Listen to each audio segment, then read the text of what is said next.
Hindi takon ninyo diya pagdalahigas ang inyo sa nga duwa. Oo! Kasalanan ko, Marites!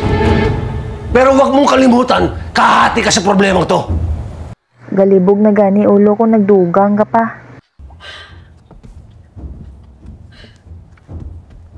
Ano, Marites? Narinig mo na?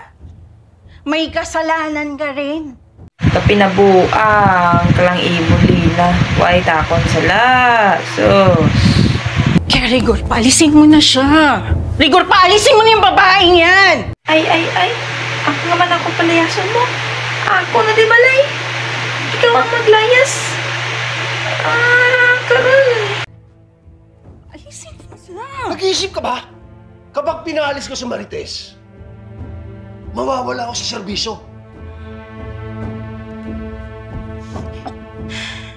Bakit kasi yung lecheng trabaho na yan yung iniisip mo eh? Kung mawawalan ka ng trabaho, hindi mawawala! Pwede ka namang maghanap ng ibang trabaho eh! Ang importante, buo yung pamilya mo! Ha?